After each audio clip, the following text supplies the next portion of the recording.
Hi hello, എല്ലാവർക്കും സുഖല്ലേ? വൈകുന്നേരം ഇതാ ബാൽക്കണിയിൽ മിച്ചറും കഴിച്ചുകൊണ്ടിരിക്കുകയായിരുന്നു ഞാൻ. അപ്പോൾ ഹയമോള് വന്നിട്ട് എവിടെ ഞാൻ കഴിക്കട്ടെ പറഞ്ഞിട്ട് എൻ്റെ കയ്യിൽ നിന്ന് കരസ്ഥാക്കി കേട്ടോ. അങ്ങനെ നല്ല മഴ വരുന്നുണ്ട്, പക്ഷെ മഴനെക്കാട്ടിലും മുന്നേ നല്ല ഇടിയാണ് വരുന്നത് കേട്ടോ. അപ്പം ഞാനും മിച്ചർ ഇങ്ങനെ കഴിച്ചുകൊണ്ടിരിക്കുന്ന സമയത്ത് അവളുടെ ടെറസ് കയറിപ്പോയിട്ടോ. അപ്പം തൊട്ട ടെറസിൽ ഒരു ഡോഗ് ഉണ്ട് തൊട്ട വീട്ടില്, ബ്ലാക്ക് കുട്ടിയുടെ പേരാണ് കേട്ടോ, ബ്ലാക്കിന്ന്. അങ്ങനെ അതിനെ നിൽക്കുകയാണ്. പിന്നെ അത് കഴിഞ്ഞിട്ട് കുടയും പിടിച്ചിട്ട് വരാനിരിക്കണ മഴക്ക് കുട പിടിച്ച് നിൽക്കുകയാണ് കേട്ടോ എൻ്റെ ഹയക്കുട്ടി. മഴയിട്ടും വന്നതുമില്ല, പകരം നല്ല അമരത്തിൽ ഇടി പൊട്ടിട്ടോ. ലാസ്റ്റ് ഈ ഒരു അവസ്ഥയായി, രണ്ട് ചെവിയിലും വിരൽ വെച്ചിരിക്കേണ്ട അവസ്ഥയായി ഹയമോൾക്ക് പേടിയായിട്ട്. അങ്ങനെ പിന്നെ ഞാൻ കട്ടൻ ചായയും മനുക്കുട്ടനും കട്ടൻ ചായയും കുടിച്ചിട്ടിരുന്നു. കണ്ടില്ലേ, നല്ല ഇടി പൊട്ടുന്നുണ്ട്. അവ ജസ്റ്റ് നിങ്ങൾക്കൊന്ന് കാണിച്ചു തരാം വിചാരിച്ചു കേട്ടോ. മഴ ചെറുതായി തൂളിയേ പോയുള്ളൂ, ഒരുപാട് മഴയൊന്നും വന്നില്ല.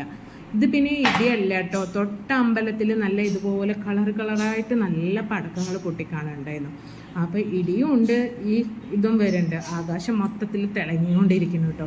കണ്ടില്ല, തൊട്ട ഭാഗത്ത് ഈ പടക്കത്തിൻ്റെ ഒരു ഇതല്ല, അത് ഇടി പൊട്ടുകയാണ്.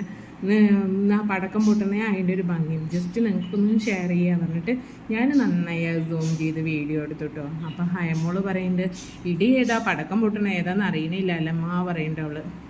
ഗ്രീന്, റെഡ്, ഓറഞ്ച് പല വിധത്തിൽ കളറിൽ പൊട്ടിക്കൊണ്ടിരിക്കുന്നുണ്ടോ. കുറച്ചൊക്കെ ഞാൻ വീഡിയോ എടുത്തു അങ്ങനെ.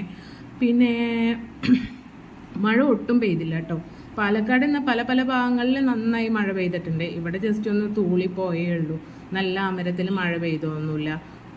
ചില ഭാഗങ്ങളിൽ നന്നായി മഴ പെയ്തിട്ടുണ്ട് പറഞ്ഞു. ഇതിനെക്കാട്ടിലും മുമ്പ് ഇവിടെ നന്നായിട്ട് ഇടിയാണ് വന്നത്. ഇടി ഫസ്റ്റ് നന്നായി വന്നു കഴിഞ്ഞ് പിന്നെ മഴ വരില്ല എന്നൊക്കെ പറയണ കേൾക്കാം. ഇതിനെക്കുറിച്ച് കൂടുതലായിട്ട് എനിക്ക് അറിയില്ല. പിന്നെ ഞങ്ങളുടെ വീഡിയോസ് നിങ്ങൾക്ക് എല്ലാവർക്കും ഇഷ്ടപ്പെടുകയാണെങ്കിൽ ഒന്ന് ലൈക്ക് ചെയ്ത് സപ്പോർട്ട് ചെയ്യണേ.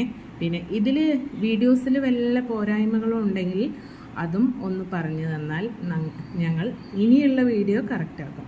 അപ്പോൾ ഓക്കെ ദെൻ ബൈ.